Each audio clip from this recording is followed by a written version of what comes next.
Hey everybody, thanks for taking the time to check out today's video. Today's video deals with topics 5-8, which is on pages 295 to 300, and 5-9, which deals with pages 301 to 306. So, here we are. We've talked about division for 7 straight lessons in chapter 5. But today, finally, we get to do the regular long division algorithm. Let's go over a couple things before we get started dividing.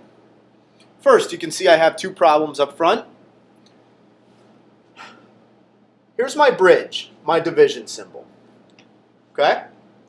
Underneath the bridge, the large numbers are my dividends. They're my total number of items being divided up.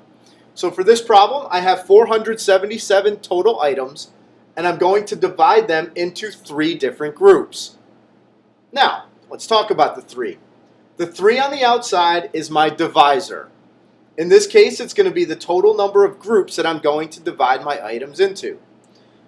My divisor for this problem is 5. And as you already know, the answer to my division problem will go on top of the bridge, and that's called the quotient. So, let's not waste any time. Let's jump right into it. Today we talked a little bit about asking the question, how many times does this number, my divisor, go into one of the numbers for my dividend? So, in this case, how many times does 3 go into 4? If you don't like that wording, as we talked about, you can also say, how many times can I skip count by 3s to get as close to 4 without going over? Well, I can do that 1 time. I'm going to put a 1 right above my 4. I'm also going to put a multiplication sign in the corner to remind me that I need to multiply as my next step. 1 times 3 equals 3. And I'm going to find the difference between these 2 numbers. 4 minus 3 is 1. But we're not finished. What we have to do now, I like to draw an arrow to remind myself to bring my 7 down. So, I'm going to do a second division problem right here. Counting by 3s, how many times does 3 go into 17? Or, counting by 3s, how many times can I skip count by 3 to get as close to 17 without going over? And because I know my facts, I know I can count 5 times. My 5 is going to go right above my 7. 5 times 3 equals 15. And again, I'm going to subtract my 2 numbers. 17 minus 15, I'm left with 2. And I have one more step to do. I'm going to bring down this last 7 to make yet a third small division problem. So now my problem is 27 divided by 3. So counting by 3s, how many times can I count by 3 to get as close to 27 without going over? Knowing my facts, I know that I can do that 9 times. 9 times 3 is 27. I'm going to subtract my 2 numbers, and I am left with a remainder of 0. So my final quotient for this answer, or for this problem, is 159. Now, let's take a look at this problem. Do the same basic steps, except it might not turn out the same way we just did it. Again, 263 is my dividend, 5 is my divisor. So I'm going to ask myself, skip counting by 5s. How many times can I skip count by 5 until I get to 2 without going over? And knowing how to skip count, I know that's impossible.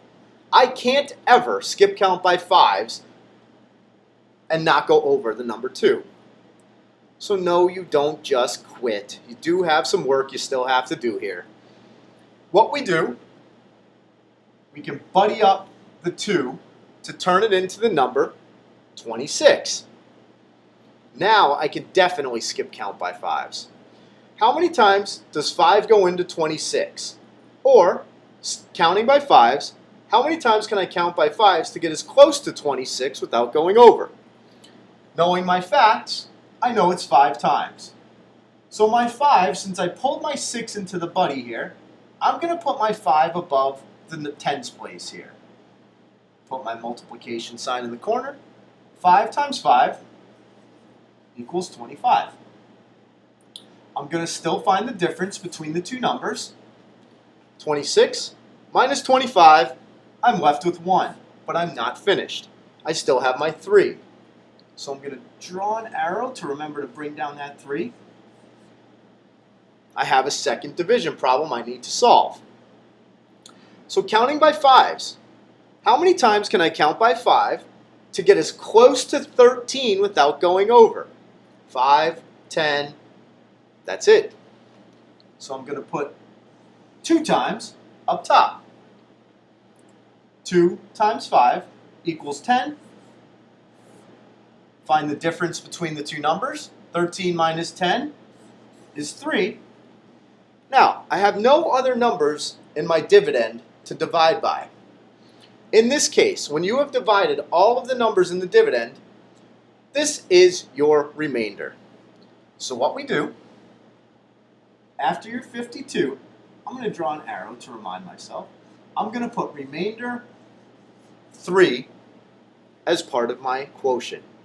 So my final quotient for 263 divided by 5 is 52 with a remainder of 3. Now, keep in mind, as we talked about today, your remainder can never be bigger than what your divisor is. So in this case, I have a good remainder. 3 is definitely less than 5.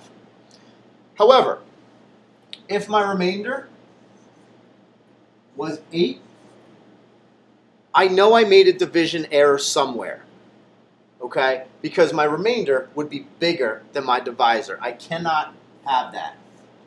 That means I have to go back, check my work, and see where I made a possible error. These two problems come from section 5-8.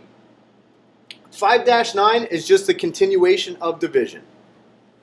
Thanks for watching the video, and go get practicing.